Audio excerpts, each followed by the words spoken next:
Bapak saya itu supir truk mas, supir truk, supir taksi. Awal dulu mula kita merintis itu, jadi saya sudah yang ngerasain jatuh bangunnya itu ya dari kecil saya sudah terbiasa. Kamu harus punya skill untuk merambah relasi. Andai kata nih mas, kalau kita nggak punya skill, mas saya mau kerja aja udah serabutan, pasti kan gitu mas. Nggak ada makan siang yang gratis.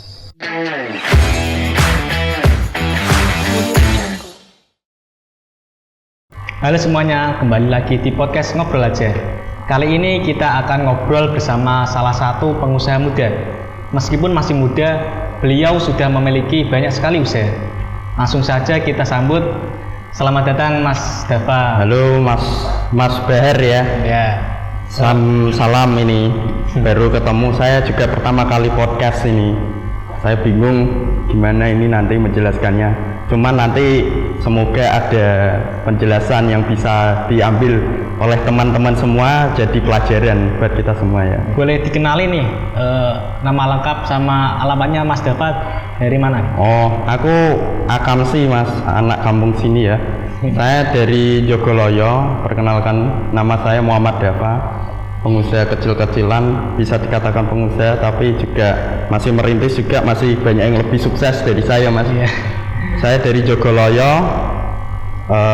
umur saya masih 23 tahun untuk saat ini.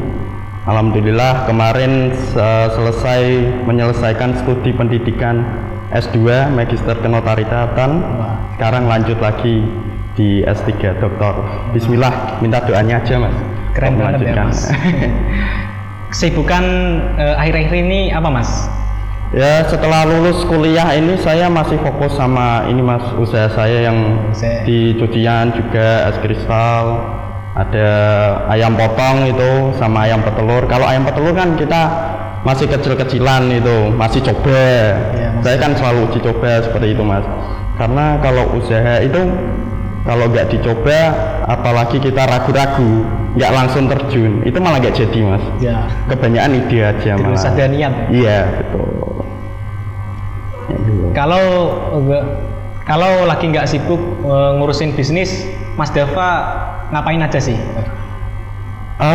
Kalau lagi nggak sibuk ya mas, saya selalu mencari kesibukan karena apa ya, saya nggak ada hari libur untuk refreshing gitu, nggak ada. Saya selalu fokus untuk mengembangkan bagaimana bisnis saya ini harus selalu maju. Terus saya harus konsisten, disiplin seperti itu. Kalau kita itu memikirkan refreshing liburan, kita itu namanya nggak kerja mas, tapi malah main-main ya gitu. Kadang kan kayak anak muda sekarang itu malah tidur, suka main TikTok, YouTube kan gitu malah. Iya, scroll IG itu malah nggak jadi gitu. Dulu awalnya kepikiran buat mulai usaha itu dari kapan mas? Saya mulai dari SMP ya, karena basic orang tua saya itu udah pengusaha dari dulu mas. Kita merintis itu dari nol. Kalau saya kan memang saya kan ada ayah saya, keluarga saya itu kita bukan saya saja. Kalau saya memang kalau dikatakan dari nol juga enggak juga aslinya, karena kita merintis bersama-sama. Keluarga saya itu dulu, bapak saya itu supir truk mas, supir truk, supir taksi. Awal dulu mula kita merintis itu, jadi saya sudah yang ngerasain jatuh bangunnya itu ya dari kecil saya sudah terbiasa hidup ya nuwun sewu ya nggak enak gitu loh mas.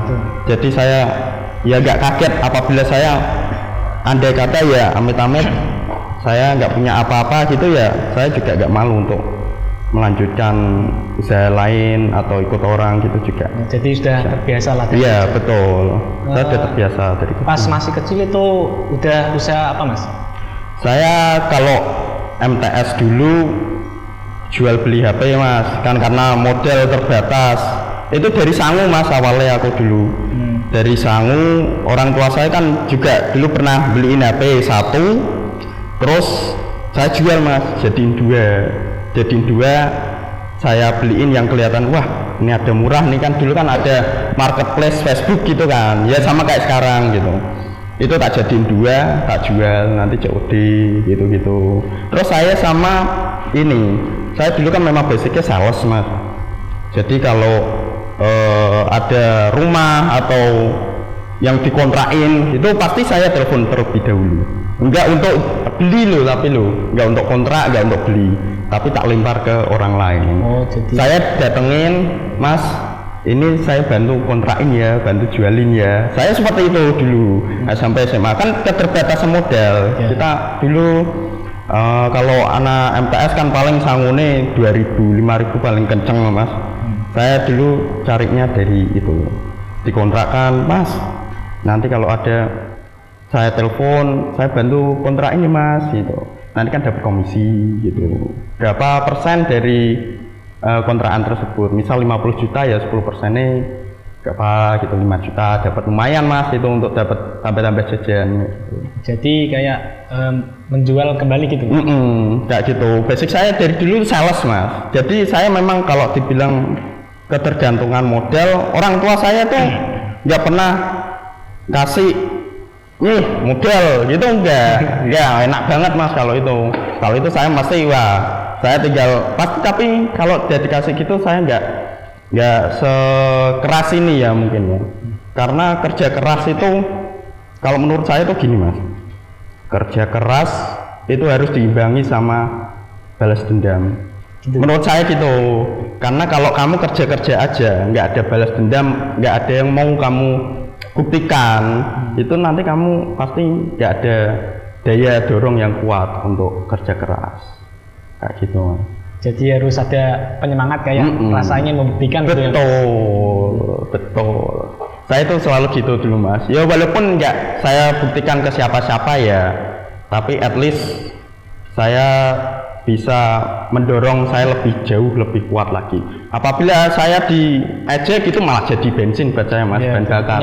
Iya betul. Saya selalu suka kalau diremehin. Itu cerita aja tapi just for info. Kalau diingat kembali apa kayak momen kepikiran kayak saya cocok nih jadi pengusaha, ada nggak Mas? Kalau itu saya tuh basicnya dari ayah itu kan memang pengusaha, cuman memang cita-cita saya tuh aslinya nggak pernah Mas. Jadi pengusaha itu nggak pernah. Karena saya jadi pengusaha itu aslinya kepepet aja Mas. Semua itu gara-gara kepepet. Kalau ngomongin, wah saya introvert nih gitu. Tapi kalau udah urusan perut, kalian mesti nggak pernah mikirin introvert kayak gitu. Itu langsung pasti, wes kerja apa aja lah, yang penting halal kan mesti gitu Mas. Ujung-ujungnya pasti kayak gitu. Saya juga dulu pikirannya kayak gitu soalnya. Ya udah, apa misal suruh nyapu tapi dibayar lumayan gitu, saya juga pasti mau, karena semua itu nggak dari passion ya Mas ya. Kalau ngikutin passion itu kadang kita malah nggak sinkron gitu malah. Jadi nggak harus lah sesuai skill atau iya, yang penting bayaran saya pasti kerjain. Apa aja itu Mas, sampai sekarang pasti. Ada nggak sih Mas Dava pengalaman unik saat memulai usaha kecil-kecilan gitu? Ada. Ini zaman COVID itu Mas. Zaman COVID itu kan ngebumnya kayak PayPal, terus kripto dan lain-lain dulu Mas. Nah saya tuh dulu coba iseng Shiba Inu, masih tahu nggak Shiba Inu? Nah, sama Doge dulu kan dipom-pom sama Elon Musk. Terus kalau Shiba Inu kan dia komunitas gitu ya. Saya iseng dulu gara-gara ya FOMO itu Mas, fear of missing out. Tetap dulu saya FOMO. Saya apa yang, karena saya mikir cepat, apa yang kelihatannya ada peluang saya pasti masuk. Saya pas itu punya modal 1 juta di Shiba Inu Mas. Jadi 30 Mas, kripto Mas. Itu saya dulu awalnya dari situ. Terus saya dapat 30, dapat uang kaget itu, tak buka angkringan Mas. Namanya dulu angkringan rakyat. Pernah denger ya Mas? Kurang paham kan? Zaman COVID tahun 2020. Nah itu cerita uniknya itu waktu itu Mas. Saya buka waktu COVID, baru 2 hari grand opening Mas, 3 hari. Udah didatengin Satpol PP. Wah, ini aku gitu. Satpol PP 1 truk. Set nih, udah dibilangin, "Mas, ini COVID, nggak boleh buka gitu. Aku lah kita sama-sama cari uang Pak, aku gitu. Aku kan gitu dulu kelihatannya ada yang laporin, kelihatannya loh Mas, tapi itu terus saya tutup waktu itu. Hari pertama itu tutup, terus yang hari kedua nih saya kucing-kucingan Mas, buka, tapi setelah itu ya mungkin ada yang lapor lagi, datangi lagi per 2 gitu. Mas ini kalau nggak mau tutup saya angkut gitu, dia bilangnya kayak gitu, Lapor PP. Wah jangan Pak, aku itu sempat awak dulu, terus kalau nggak mau di swab test semua gitu. Ya di swab test semua Mas, kan dulu zaman COVID kan apa yang dimasukin hidungnya itu Mas, itu swab ya itu satu-satu Mas, yang beli itu di swab test satu-satu gitu, dicelup-celup. Wah saya nggak enak dulu juga, sempat warung sepi. Terus setelah itu saya nekat buka lagi, nekat buka lagi. Yang ketiga kali itu mereka datangnya pakai pemadam kebakaran Mas. Wah sampai pemadam disemprot Mas, angkringan saya masih penuh, baru dasar itu disemprot semua Mas, sampai yang pengunjungnya itu Mas, saya mandi basah itu, wes porak-poranda dulu. Terus saya putusin ya udah tutup aja lah gitu. Ya berarti ceritanya ya termasuk bangkrut itu. Setelah itu mulai bisnis lagi yang lain atau mungkin libur dulu? Saya sempat rehat, kena mental Mas, sempat kena mental rehat. Tapi ya agak lama, sebulan 2 bulan saya cari ide lagi sambil ngembangin cucian mobil saya. Terus kan saya kan ini orang tua kan punya seleb penggilingan padi itu Mas. Nah itu saya juga sambil bantu jualin. Saya itu soalnya kan basic saya sales. Jadi gimana caranya beras ini kalau di pedagang kan, kalau dulu tuh harganya berapa ya? Misalkan 11.000 kalau jual di pedagang ambil banyak gitu ya Mas ya. Ini bagaimana caranya beras ini jadi 12.000? Aku mikirnya gitu terus. Terus dulu saya ketemu salah satu manajer Indomaret, mungkin ya Indomaret yang Demak. Itu saya tawarin, saya masukin beras di situ. Alhamdulillah saya kemasin 5 kilo. Ternyata yang paling penting itu faktor packaging kalau produk itu. Packaging itu paling penting. Beras yang aslinya 11.000 saya kemas jadi 12.000. Gara-gara packagingnya bagus, desainnya bagus aja gitu Mas. Jadi pembeli tertarik. Jadi kayak kelihatan mahal. Iya, kelihatan premium gitu. Kan soalnya kan berasnya poles premium gitu. Usaha pertama yang benar-benar dijalankan serius oleh Mas Dava itu apa? Usaha pertama ya Mas, yang benar-benar serius ya awal mula memang sebelum punya cucian, terus punya es kristal, itu di penggilingan padi dulu sama bapak itu ya. Di penggilingan padi saya jual katul, kan kalau pokpan ini kan butuh untuk pakan ayam kan katul Mas, itu saya story masuk dalam situ. Alhamdulillah bisa gitu. Sama kalau berasnya ya packaging tadi saya fokus di situ terus. Saya soalnya itu fokus, disiplin, konsisten saya gitu Mas. Kalau sehari aja saya melewatkan hari itu, saya pikir saya sudah melewatkan banyak peluang. Saya mikirnya kayak gitu. Soalnya karena kesuksesan itu diambil karena kita itu konsisten dan disiplin. Ketika kita tidak konsisten satu hari saja, itu pasti ketika hari itu kita libur, padahal peluang itu pada hari libur itu Mas, itu kan jadi eman-eman. Karena kesuksesan memang datang dari konsisten dan disiplin itu tadi. Dan kita harus menguatkan fondasi terlebih dahulu sebelum kita menjemput peluang itu. Ketika peluangnya sudah ada, kita baru bisa mengambil peluang tersebut dengan siap gitu loh Mas. Gitu. Kayak gitu. Waktu pertama kali membuka usaha itu perasaannya gimana Mas? Deg-degan atau ragu gitu? Enggak, kalau saya awal buka itu gampang Mas. Enggak deg-degan sama sekali, enggak takut, enggak laku, itu pasti. Ada pemikiran, wah kalau enggak laku ya. Nah itu saya ada pasti. Cuman saya pikir ya biasa aja lah Mas. Pasti saya soalnya yakin Kalau orang jualan itu pasti ada yang beli. Tuh. Ya gitu. Saya pasti wes buka aja lah. Dan pasti ada yang jual, pasti ada yang beli. Kayak gitu. Waktu kayak membuka usaha baru gitu, Mas Dava udah ada persiapan nggak kayak mencari bahan belajar buat usaha itu, kayak cara-caranya gitu? Ada mungkin Mas. Saya mesti datang kayak misal mau buka ayam petelur, saya mesti datang ke kandang-kandang. Oh caranya gimana toh? Pasti kan kita sebelum memulai itu kan, sebelum punya ilmu ini kan nggak berani tuh Mas. Semua itu pasti harus didasari fondasi itu. Kayak kita harus punya ilmunya terlebih dahulu. Oh ini makannya gimana, terus bersihin kotorannya gimana, jadiin pupuk kan kita harus tahu. Tetap kalau itu Mas. Baru setelah itu kita ada pertimbangan ini ada prospek atau enggak kayak gitu. Pas mulai awal usaha itu yang paling mendukung Mas Dava itu teman, keluarga atau punya mentor gitu yang sangat mendukung? Nih tak bilang Mas. Kalau teman big no. Ya, kalau teman enggak lah. Kalau zaman waktu saya itu ya, kalau masih merintis karena apa? Saya nggak punya temen saya nggak masalah Mas. Soalnya apa? Kalau kita mau merintis sebuah sesuatu pasti ada harga yang harus dibayar. Kita pasti kesepian. Saya pernah Mas merintis dulu, saya fokus sama kerjaan.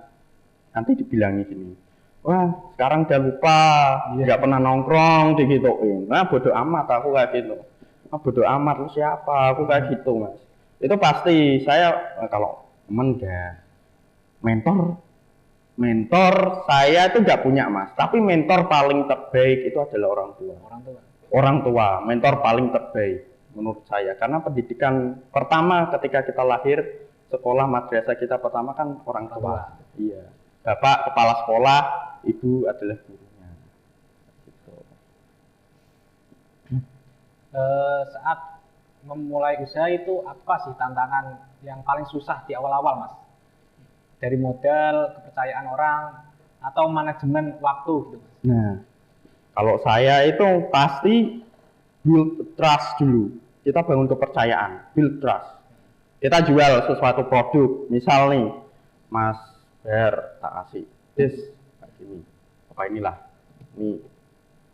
ini pasti kalau barang bagus, produk bagus, saya jualnya ke Mas Ber. Mas Ber percaya nih sama saya. Ini pasti kan bilang ke teman-temannya, wah produknya beli di situ loh es kristalnya, dia bening, dia bagus, kayak gitu dapatnya isinya banyak, kan pasti gitu Mas. Saya mesti build trust dulu. Jadi membangun kepercayaan orang. Iya, betul. Orang itu kayak bisa mempromosikan gitu. Betul. Kalau saya teknik promosi paling penting itu kayak gitu. Kalau lewat marketing atau kadang kan sosial media, walaupun saya juga main sosial media Mas ya. Itu malah untuk awalan nanti takutnya kan kita belum saya tahu semua, nanti malah mendatangkan komentar yang kurang enak, kurang negatif. Kan pasti semua usaha kayak gitu Mas, pasti ada yang ngomong enak, ada yang ngomong gak enak, alah apa gak enak itu kan pasti biasanya kayak gitu Mas. Terus ada yang ngomong enak karena kan orang tuh selera ya, ada soalnya kayak contoh McD Mas. McD aja kan itu enak dong menurut Mas Ber, pasti enak. Sai lah ayam geprek kayak gitu, ayam geprek itu enak. Cuman kan ada juga yang nggak suka. Gitu. Tuhan, Nabi aja ada yang nggak suka gitu. Pasti itu Mas. Orang pasti ada yang nggak suka lah. Iya betul, apalagi saya ini masih kecil. Gitu. Mas Dava pernah nggak sih saat mulai usaha itu diremehkan, terus kayak dihina-hina gitu? Nah sering. Dan Mas Dava bagaimana sih cara menghadapinya? Nah sering kalau itu. Ya itu tadi saya menghadapinya itu saya paling suka kalau motivasi terbaik itu pasti diremehkan. Nah itu balas dendam yang saya masuk. Diremehkan ketika saya kalau nggak diremehkan malah males-malesan Mas jadinya. Wah nggak ada bahan bakar bensin nih kayak gitu. Misal Mas Bahar ya, misal diputusin cewek, wah kan mesti rasa ingin membuktikan nih loh, wah aku lebih hebat dari mantanmu, mesti kan kayak gitu Mas. Kita harus kerja keras itu harus dibalut dengan balas dendam. Ketika kita Ya balas dendam itu dalam maksud positif loh ya, tapi ketika kita membalas kerja keras kita dengan balas dendam itu akan lebih prospeknya lebih bagus lagi. Pasti Mas Bar pasti akan lebih produktif lagi, akan giat. Ingat, wah sana mantannya udah diputusin gitu, nanti lebih semangat untuk kerja lagi. Langsung bangun tidur, langsung kerja, bangun mandi kerja kan gitu Mas. Apa keputusan paling berani yang Mas Dava pernah ambil saat memulai usaha? Keputusan paling berani itu ya kebanyakan mikir. Itu Mas, ya kebanyakan mikir. Iya, kalau kebanyakan mikir itu pasti kita malah gak jadi. Mamang kalau bahasa Jawa nih. Kalau mamang malah gak jadi Mas. Karena kalau kita wes pokoknya buka dulu aja. Harus berani ambil resiko ya Mas. Harus all in. Kalau misal masih muda, nggak belum nikah, itu berapapun uang all in. Anggap aja uang itu semua itu adalah angka. Aku lemas di rekening itu paling pegang 1 juta 2 juta cuman untuk makan bulanan. Lainnya mesti tak all in. Kemana pasti itu? Kemana aja? Diputar terus. Karena kalau nggak gitu kan, apa saya lihat di rekening itu gatal malahan nanti. Kayak gitu. Harus memang all in, jangan takut. Habis mati tanam, ya gitu aja Mas. All in pokoknya, all in untuk semesta. Saya jadi gitu Mas. Jadi nggak punya uang kok, nggak masalah awak gitu. Semua kalau ada prospek, peluang, misal wah bagus nih prospeknya ke depan nih, itu jual semua aset untuk all in ke situ. Kalau udah memang yakin bener gitu Mas. Kayak gitu. Sekarang kan Mas Dava sudah mulai sudah punya banyak usaha kan Mas? Ya alhamdulillah. Apa saja sih yang dijalankan usahanya Mas itu apa saja? Ya cucian mobil itu, terus es kristal Mas yang di Jogoloyo sini ya. Cucian mobilnya itu yang di depan Polaris. Terus warung soto sama nanti mau tak tambahin mie ayam bakso depan pasar Bintoro, persis itu sebelah roti gembong itu, ruko itu ya. Situ. Nah sama itu mungkin sama slab. Oh yang baru kemarin itu saya datengin mesin Mas, ekspor impor juga gitu. Alhamdulillah itu dapat dapat pandangan baru itu, ekspor impor untuk tambah-tambah yang petelur, ayam potong gitu ya. Alhamdulillah untuk tambah-tambah itu Mas. Banyak banget. Lumayan Mas. Dari sekian banyak usaha, menurut Mas Dava, usaha paling apa yang paling menantang? Usaha paling menantang ya Mas, cucian mobil Mas. Kenapa Mas? Kalau kotor dikit itu pasti kan orang komplain pasti Mas. Terus SDM libur 3 aja yang kerja 2, mobil rame mati Mas. Iya, semua tiap usaha pasti ada tantangannya pasti Mas. Es kristal juga gitu rame, konsumen itu minta dikirim cepat, libur mesin rusak terus juga. High pressure kan sering, sama itu high pressure protect gitu, kadang airnya telat atau gimana itu pasti itu telat pasti Mas. Wah saya sering komplainan, banyak juga pelanggan ya yang komplain. Terus kalau cucian mobil ya itu ya mungkin ya paling susah menurut saya sih cucian mobil tapi ya, karena itu kan resikonya tinggi Mas. Mobil orang-orang misal nyuciin Alphard ini kan udah wah geder Mas, kalau nggak diawasi mas agak sini mas kan gitu kadang. Harus ada manajer atau mandori lah yang ngawasin itu Mas, soalnya kan karpet juga kadang kan sering Mas, kalau kayak gitu karpet ketuker itu kan sering itu. Terus harus ngepasin di hidrolisnya itu kan harus pas, kalau enggak kan geser wah fatal Mas, fatal bahaya, menakutkan juga itu. Sekarang kan Mas Dava memang sudah banyak lah usahanya. Bagaimana Mas Dava membagi fokus gitu untuk tetap supaya usahanya jalan semua? Pasti kalau membagi fokus itu nggak bisa Mas. Pasti ada salah satu yang dikorbanin. Pasti kita satu fokus tujuan sama usaha apa itu, nanti yang lain pasti nggak cover. Saya itu Kalau saat ini ya fokusnya tuh di es kristal. Kalau cucian mobil kan sudah settle, alhamdulillahnya sudah settle. Yang baru-baru ini, kalau baru pasti saya lebih fokus di situ. Karena belum settle ya mungkin ya, takutnya dikomplain juga nanti. Sama es kristal ini udah alhamdulillah dikit-dikit udah berani lah dilepas lah. Yang warung soto kadang tuh mas. Kadang kan rasanya itu loh mas, rasanya itu kan konsisten terus gitu. Kadang SDM-nya juga itu dibilangin agak susah, kayak gitu. Kadang udah tak kasih gram-graman, kasih segini mbak, mas, nanti dirubah, pasti punya ide lagi mas, kayak gitu. Nah ini yang problemnya itu di situ. Kita ada bingung. Cara mengatasinya gimana sih mas? Untuk cara Mas Dava sendiri, kayak gitulah SDM-nya susah dibilangin gitu. Harus selalu sering-sering kontrol mas, sama setiap pagi briefing. Jangan pernah dimarahin. Saya nggak pernah marahin mas, karyawan nggak pernah saya marahin.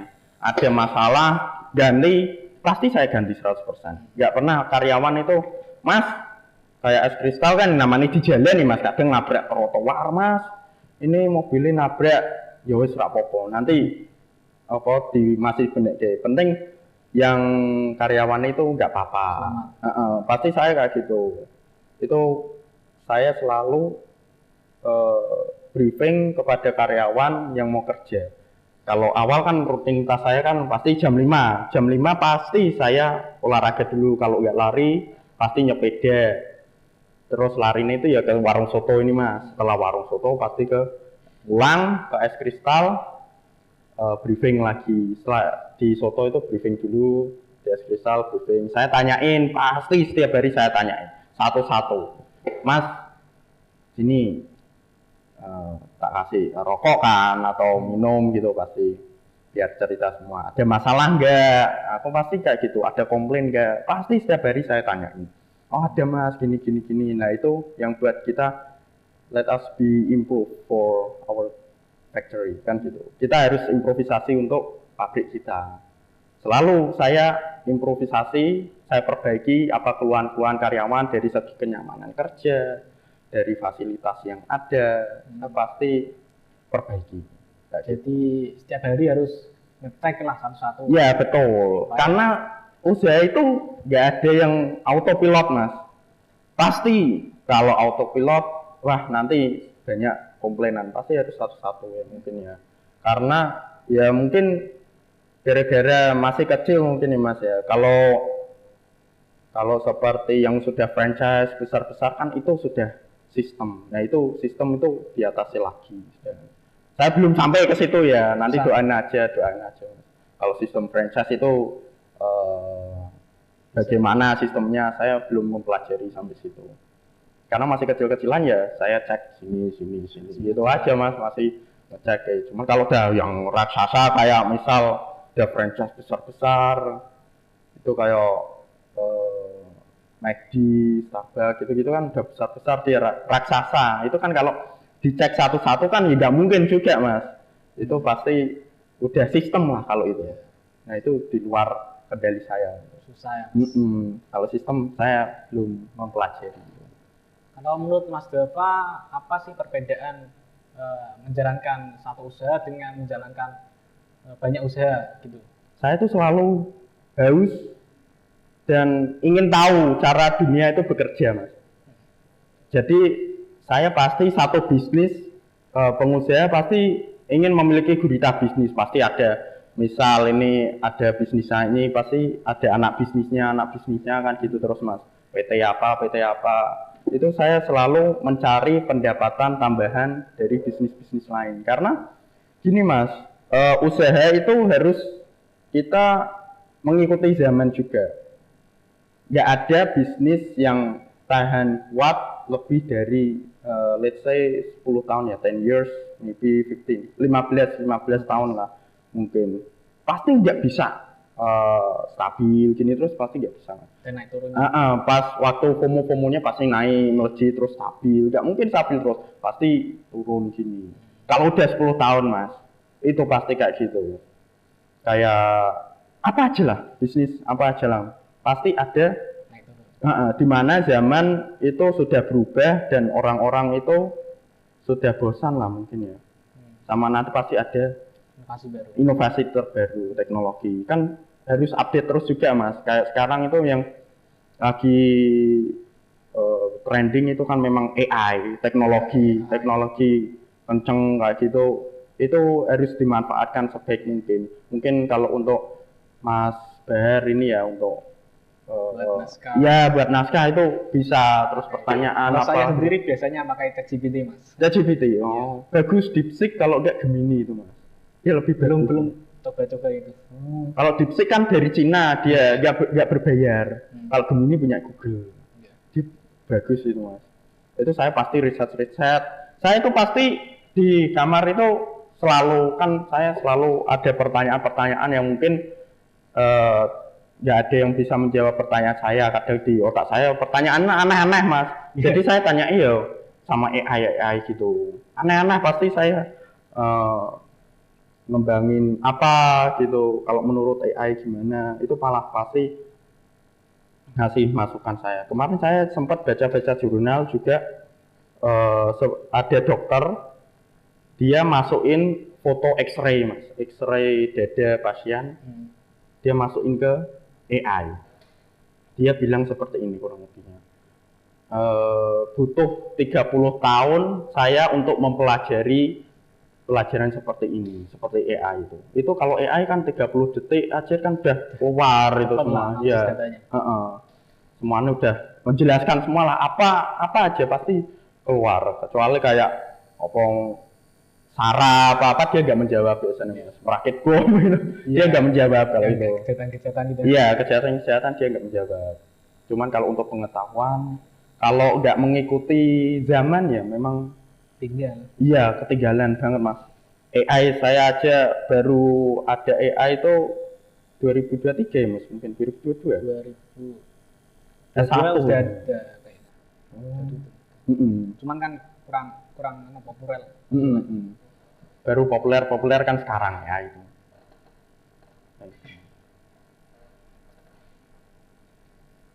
Dari banyak usaha yang dijalani, usaha apa sih yang paling enjoy untuk dijalani Mas? Kalau dibilang enjoy itu setiap hari itu aslinya pusing Mas. Aslinya pusing. Kenapa Mas? Tapi kita berusaha untuk enjoy aja. Pasti setiap hari itu wah ada aja masalah. Pasti Mas. Pasti usaha apa aja ada masalah, ada komplain apa. Kalau kita ya tergantung cara pola pikir kita juga. Kalau kita mikirnya enjoy ya kita pasti enjoy menjalani itu.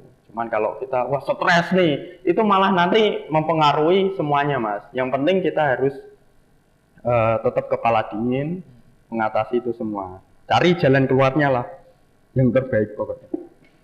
Kayak gitu.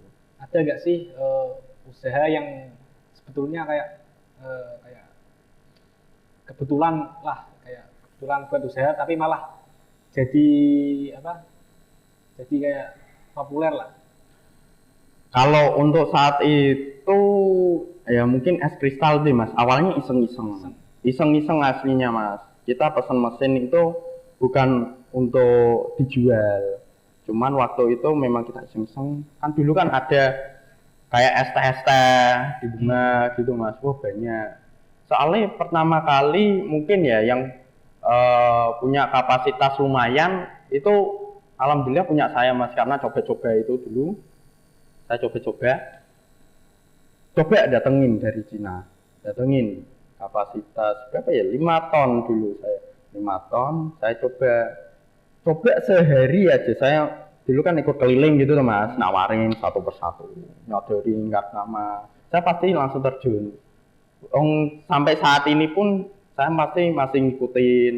Kadang teman-teman kalau nganter es tak tanyain keluhannya apa, komplainnya apa, gitu masih tak tanyain.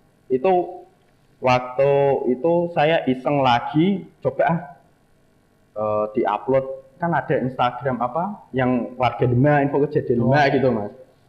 Nah itu kan kebetulan teman yang punya. Coba deh masukin situ. Lah kok ngebum meledak. Terus sampai sekarang alhamdulillah ya tinggal settle aja mungkin. Itu alatnya dari Cina ya, Mas? Iya, dari Cina. Berapa juta tuh harganya?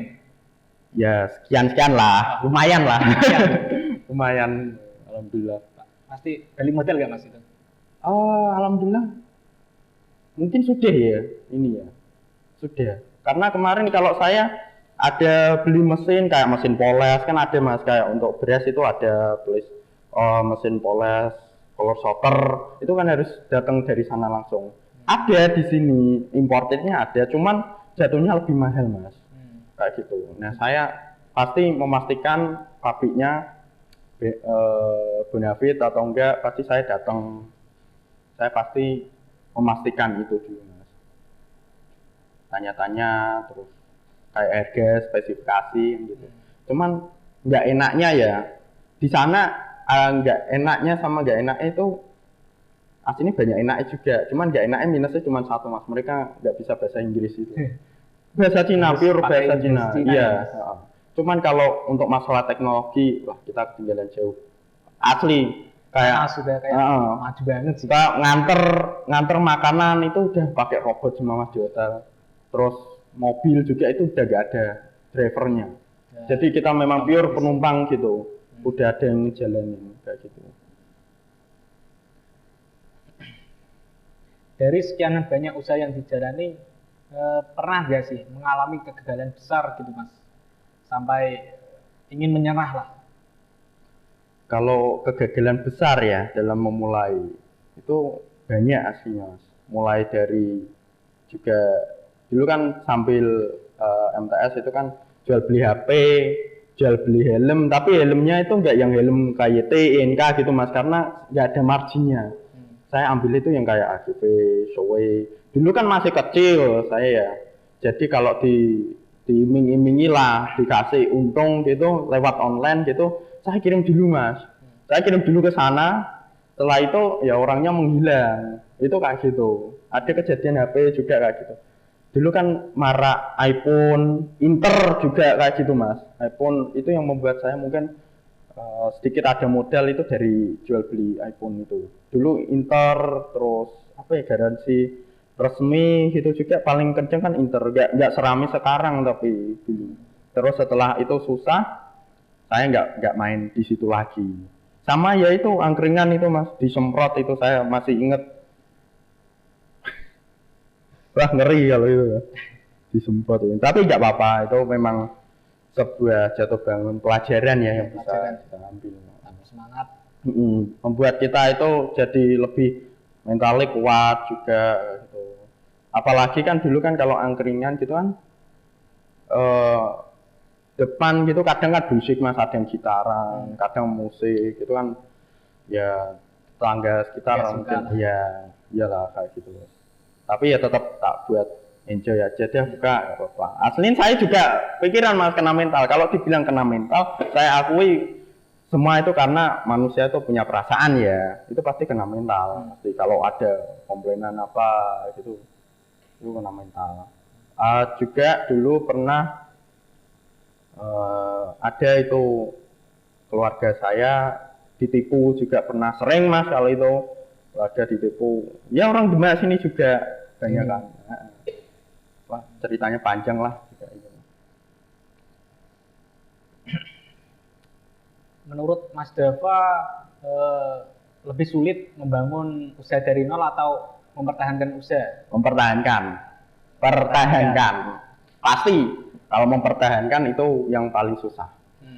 Kalau dari nol kita ada modal, kita ada ide, dia tinggal buka Mas. Urusan mau beli atau enggak ya urusan, tapi mempertahankan kita ini selama setahun, 2 tahun, 3 tahun ke depan ini masih berjalan enggak? Karena kalau kita ini tidak menyetulkan benar-benar seimbang, itu pasti gini Mas, gonjang-ganjing pasti ada gitu. Saingan juga ya.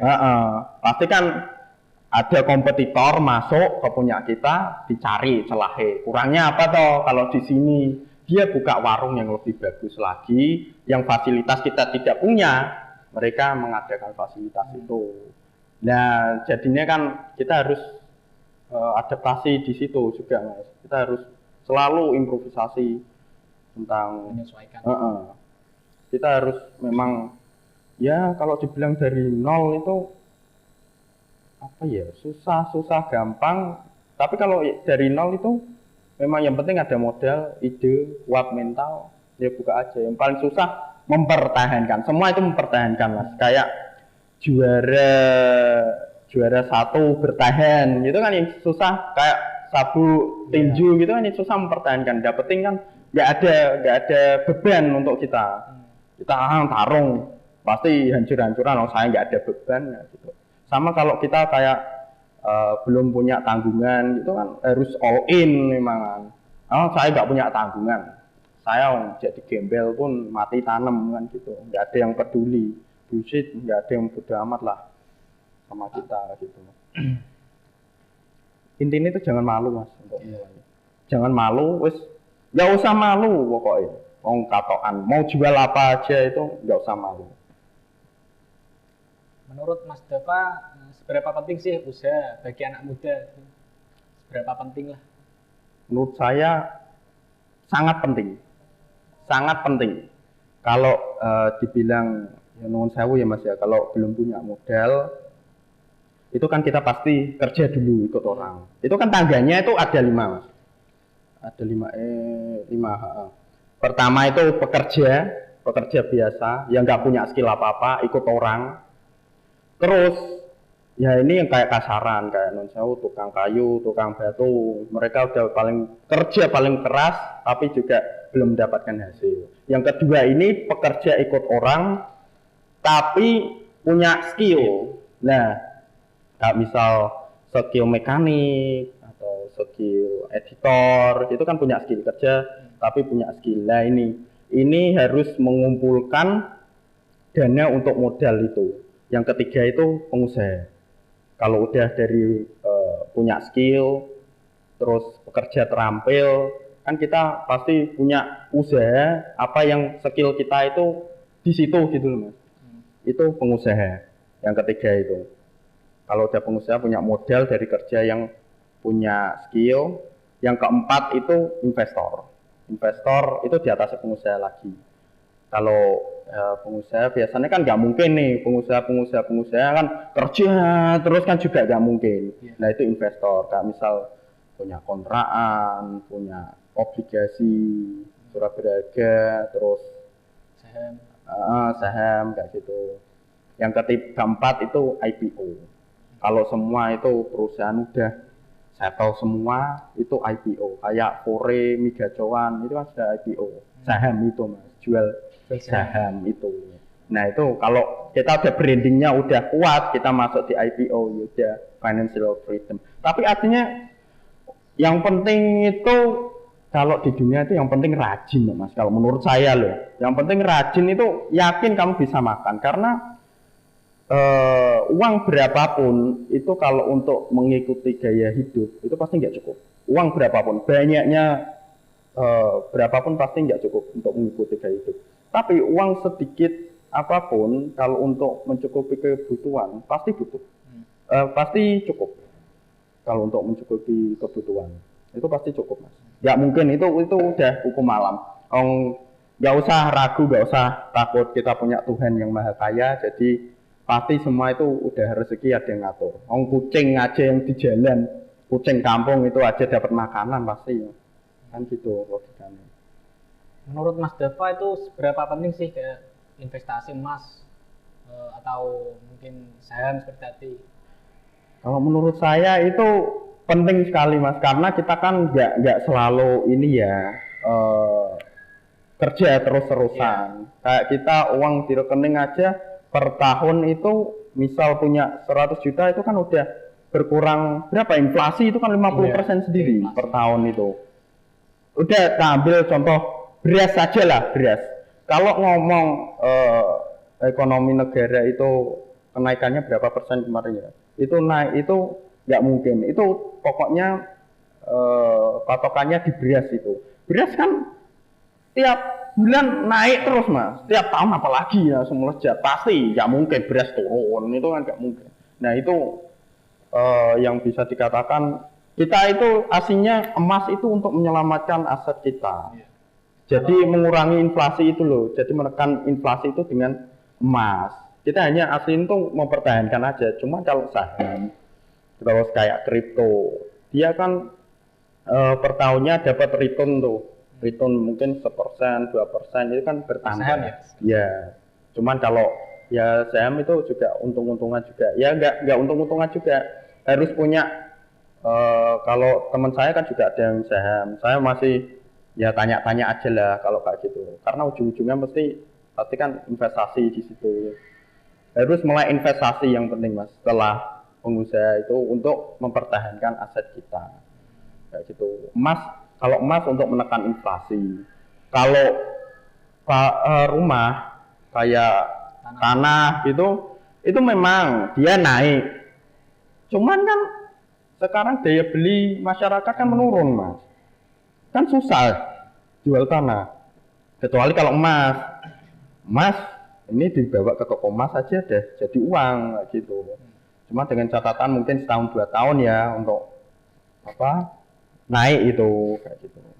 Kalau tanah kan misal nih beli andai kata 1 miliar gitu kan, orang kan yang beli siapa juga Mas, nggak bisa langsung jadi uang gitu. Ekonomi sedang menurun ya.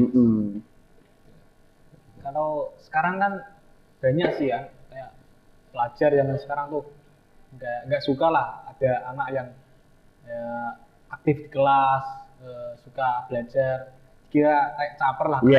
Itu gimana Mas? Itu banyak itu. Kalau waktu saya sekolah dulu banyak. Saya sering Mas dimusuhi. Dulu kan saya paling aktif. Saya mesti aktif. Siapa yang bisa maju pelajaran apa PKN dulu? Itu saya pasti selalu maju. Ketika saya maju di depan kelas, teman-teman saya ini pada ketawa Mas Melan. Saya bingung kan dulu kan saya pindahan Semarang asli ini Mas. Dulu tuh saya tuh SMA-nya itu di Semesta, tapi nggak betah saya Semesta Semarang itu. Saya nggak betah di Semesta. Nah dari culture terus pola pikirnya yang sana sama di bawah sini itu kaget saya Mas. Wah, kok saya maju padahal kalau di Semarang dulu dia tuh malah berlomba-lomba. Pasti malah saling kompetisi tapi hal yang positif, saling pinter. Jadi kalau misal kalah pinter, ini besoknya belajar lagi yang lebih giat untuk mengalahkan itu. Misal dari ranking 1 jadi ranking 2, itu nanti lebih giat lagi untuk belajar ke ranking 1 lagi. Cuman waktu saya bawa ke sini, saya diketawain Mas. Wah, Deva caper kayak gitu. Saya juga bingung dulu Mas. Terus malah ini ya, saya tapi tetap dari dulu kan mental saya udah kayak gitu percaya diri. Saya selalu percaya diri karena ya memang skill itu tadi Mas. Enggak semua anak itu punya skill berbicara terus public speakingnya bagus, itu enggak semua anak. Itu pasti. Saya udah membuktikan temanku yang itu nggak berani ngomong, yang ini berani ngomong. Wah ini orang tuh gini, kalau bagus cara basa-basinya juga, terus dia menyampaikan sesuatu pelajaran juga bagus, itu pasti sering membaca Mas. Itu pasti sering membaca, wawasannya luas. Itu apa aja lah kayak pelajaran itu langsung nyantol gitu, pasti itu wawasannya bagus. Kan kadang orang kan kalau ketemu juga kalau nggak pernah membaca, wawasannya nggak luas, itu ketika basa-basi kan ada orang makan. Aku sering Mas pernah ketemu temenku juga itu makan nasi rames gitu ya, ketemu Pak lagi makan rames, aku ya diem bae Mas, aku gitu toh ya Nanda. Itu contoh kalau kurangi literasi itu kayak gitu. Itu saya pasti selalu menekankan untuk mas-mas teman-teman sini dia membaca aja lah, karena sebuah kefakiran miskin, yang paling miskin itu adalah miskin ilmu, yang paling kaya itu adalah pendidikan. Uang itu sekian lah, kalau menurut saya itu pasti saya utamakan pendidikan dulu.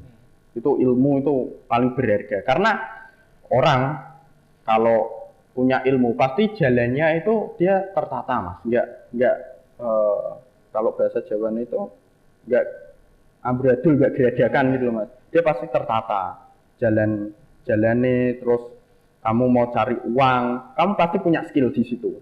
Misal kamu mahir di pendidikan apa ya, ilmu ekonomi, ya kamu pasti bisa manajemen uangmu, terus manajemen resiko kan gitu pasti bisa.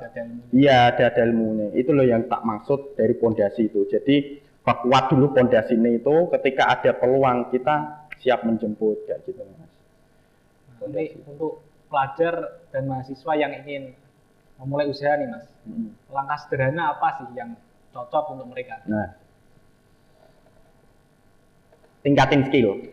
Skill dulu ya. Skill paling penting, tingkatin skill. Kamu harus punya skill untuk merambah relasi. Andai kata nih mas, kalau kita nggak punya skill, mas saya mau kerja aja udah serabutan, pasti kan gitu mas. Kerjanya juga orang yang punya value besar, apabila berbicara sama orang yang nggak punya skill kan pasti nggak nyambung. Iya. Pasti nggak mau mas. Harus orang yang punya value besar, itu pasti ada suatu potensi yang diunggulin dari diri masing-masing. Saya itu sering mas ketemu orang-orang ya yang besar-besar ya, itu kalau mereka belum tahu kita, itu pasti nggak mau info keluar, itu pasti nggak mau. Dia pasti infonya tertutup rapat, kecuali nak udah tahu kita, oh dia bisa garap nih, ini anak kecil punya potensi kan gitu terus. Dia ini bisa punya link ke sini. Nah itu orang-orang besar pasti pengen infonya itu ditukar dengan skill kita itu. Ada timbal balik gitu loh mas. Ada timbal balik. Iya saling menguntungkan. Kalau dia aja yang menguntungkan pasti tertutup rapat. Pak ada info apa nih? Misal kita nggak punya skill kerja apa wae, rapopo kan gitu. Ya pasti nggak diuntungkan. Cuman kalau kita punya skill nih, misal dekorasi interior, kita bisa interior terus ngerangkai, itu kan tuh skill mas. Nah itu orang-orang yang link-link besar gitu kan pasti akan membutuhkan kita kayak gitu. Terus kita jasa ekspor impor, aslinya yang paling besar itu jasa emang mas. Sales, jasa itu. Sales, iya. Kalau sales kan enggak apa ya, pokoknya kamu bisa menjualkan banyak ya, untungannya lebih banyak. Dulu yang paling saya tekankan, relasi paling besar itu dari real estate kayak gitu mas. Orang-orang besar gitu jadi kenal itu dari real estate. Mas saya jualkan, pokoknya saya bicaranya kayak gini, walaupun belum ada yang beli, mas ini rumahmu yang kalau di lingkungan elit kan ada BSB namanya, rumah Semarang tuh mas. Itu rumah mahal-mahal aja, pokoknya mahal-mahal sana mas. Ini ada yang mau beli, nah kan tertarik mas orang yang punya. Orang-orang besar itu, ya udah mas saya pasrahin ke Mas Dava gitu. Saya padahal belum punya buyer itu mas, tapi modal nekat, modal tekad gitu. Dulu saya naik motor malah mas, jadi orang kan nggak percaya pasti. Masa kayak gini anak kecil, dulu saya kecil mas, SMA itu bisa jualin rumah.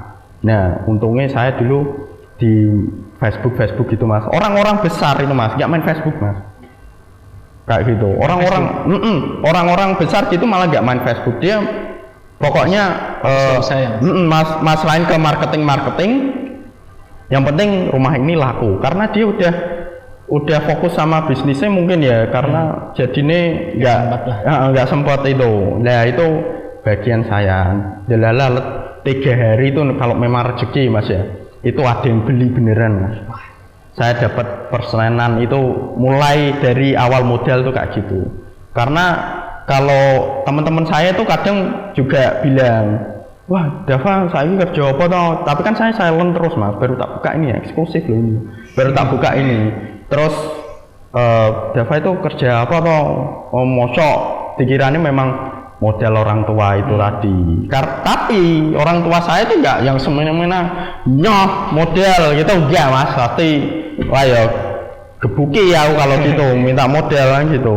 Nah dari modal-modal itu terus ada mobil juga, ini penting mas juga, ini bisa di rumah saya karena ini memang nggak pakai modal tapi memang ilmu marketing lah kalau mahal. Nah terus jualin mobil juga, kadang ada teman mau jual, tak jual ke ini ditaruh rumahku saya lebih terasa di mas. ditaruh rumahku, terus ya lumayan lah dapat 5 juta, 10 juta itu terus mas, itu pasti. Saya semua net itu pasti tak jalanin, jualan apa aja. Saya nggak malu mas, saya datengin jadi sales es kristal, saya masih sering sampai sekarang itu. Kadang kalau makan apa, mbak kalau butuh es kristal, saya ada es kristal, kayak gitu. Udah banyak outlet yang di Demak pakai Demak es kristal, karena Demak es kristal bening beda dengan yang lain.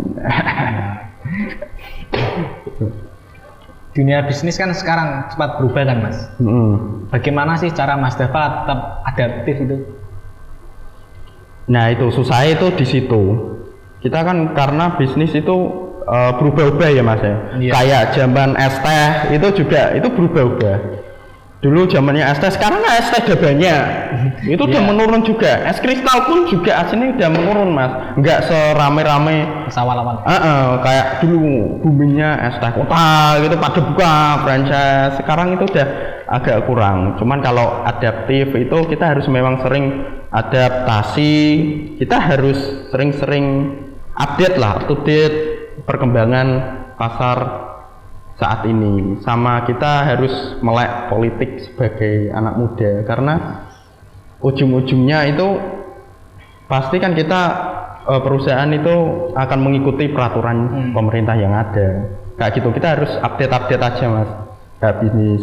Ya mungkin kalau bisnis yang nggak ada matinya itu ada 3 sini mas, yang nggak kategori itu tadi loh, dimakan zaman, kecantikan, kesehatan, sama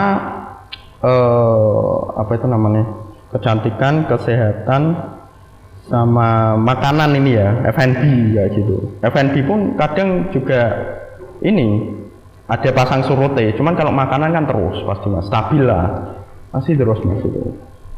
Kayak gitu. Kita harus selalu update berita apa aja yang sedang terjadi. Misal ada kayak, tapi kita harus selalu diolah. Oh ini prospek gak? Ini masuk gak? Kelihatannya ada potensi gak? Kita harus tetap harus berpikir kayak gitu juga mas. Harus berpikir kritis. Nggak asal ikut FOMO.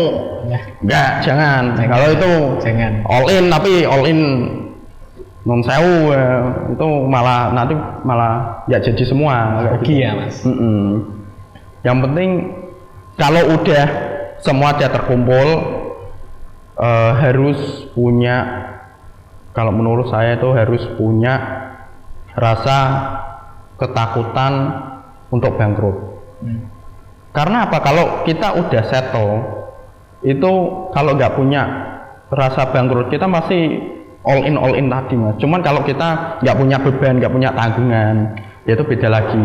Cuman kalau ada tanggungan, wah ini aslinya itu usaha itu, saya nggak mikir usaha saya mas. Cuman saya tuh mikir yang para pekerjaan ini, mereka punya keluarga yang harus dihidupi. Kalau ini sampai nggak jalan, nggak stabil, ini kan pasti malah para pekerjanya ini di PHK semua kan gitu. Saya kasihan.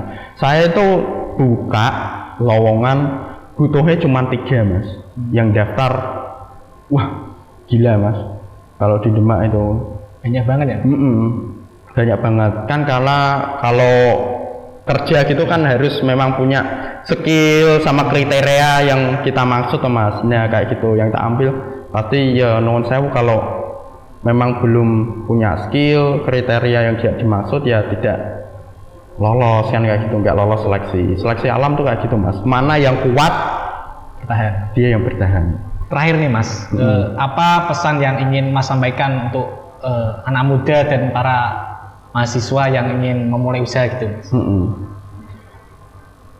Yang saya sampaikan, yang pertama, kalian kalau mau performa terbaik, jika ingin performa terbaik itu pasti balutlah dengan rasa dendam itu tadi. Itu karena kamu pasti nggak asal-asalan, kamu di dalam jiwa kamu itu pasti terbakar mas.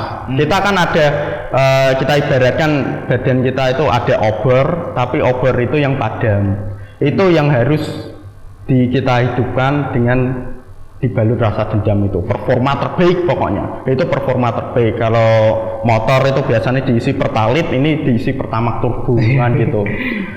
Yang kedua, itu jangan, kalau untuk mas-mas teman-teman ini jangan pernah kumpul sama teman-teman yang nuwun sewu. Nggak bener ya? Iya, betul. Karena itu menentukan arahmu ke depan nanti, Mas. Mabuk-mabukan, terus dugem. Karena teman saya kan banyak, Mas, kayak gitu. Itu jauhilah yang ada mabuk-mabukan, dugem, terus asli apa kelihatan baik kayak gitu, tapi asli wah malah itu akan menjatuhkan kita sendiri asli. Kan tubuh kita ini kan nggak dirancang untuk menerima alkohol asli, Mas. Ini kan untuk memang air putih, 80% kan memang air putih. Kita harus minum air putih aja, jangan minum manis-manis, pengawet, itu juga kesehatan itu yang paling utama. Karena kalau kita udah nggak sehat, itu kita mau performa ngejalanin apa aja, nggak bisa. Pasti kalau kita udah sakit aja, pikiran coba Mas Ber, misal non sewu, lainnya aja wes. Nah ada orang sakit, pikiran pertama yang dipikir apa? Tujuannya. Iya. Apa coba? Kayak gimana? Kalau sakit ya, kalau saya jadi mungkin malas lah. Ya malas, terus rasa ingin sembuh kan pasti tuh, Mas. Iya. Pasti nomor satu itu rasa ingin sembuh. Nggak mungkin sakit, wah usahaku kayak piye. Iya. Wah uangku kayak piye. Nggak mungkin, Mas. Nggak mungkin. Pasti orang sakit itu cuman pengen dia itu sembuh. Berapapun harga yang harus dibayar, pasti dibayar, Mas. Karena kan kayak ronsen, terus amit-amit cuci darah itu mahal semua, Mas. Seminggu kan bisa berapa puluh juta itu. Pokoknya kita harus menjaga badan itu supaya kita performanya lebih bagus lagi. Untuk pendidikan ya, sama pendidikan juga itu jangan dilupakan. Itu penting, Mas. Kalau mau sekolah udah sekolah aja, sekolah skill apa aja gitu pokoknya. Dan jangan pernah menilai orang itu dari luarnya saja. Kita kan nggak tahu, lautan kan ini kalau dilihat kan jangan lihat dari permukaan saja. Tapi lautan itu kan sangat dalam, Mas. Kita harus bisa menilai inilah dari semuanya kayak gitu pola pikirnya. Cuman kalau orang itu kalau udah nggak suka, itu pasti yang dilihat itu nggak suka aja, Mas. Dan itu nular, Mas. Seperti itu nular. Gak misal andai kata ya, maaf ya ini seperti polisi lah, oknum, ini dikat gue, Mas. Oknum. Nah kayak oknum kita kan mikir, kalau ada operasi oknum pasti minta kan gitu, Mas. Nah itu kan dari orang-orang kan nggak juga semuanya kayak gitu. Nah itu loh yang tak maksud, kadang orang itu menilai dari permukaannya aja. Ada yang bener-bener dia tilang, Pak, ada yang bener kerja beneran kayak gitu. Terus yang terakhir ya, supaya mempersingkat video ini. Yang terakhir, nggak ada makan siang yang gratis. Kenapa tuh, Mas? There's no free lunch. Makan siang bergizi gratis saja memotong anggaran banyak. Semua itu ada harga yang harus dibayar. Wah, luar biasa sekali ya cerita dari Mas Dava ini. Nah, buat teman-teman mendengar, semoga cerita dan pengalaman usaha Mas Dava ini bisa jadi inspirasi bagi kalian semua. Sampai jumpa di episode selanjutnya di podcast Ngobrol Aja.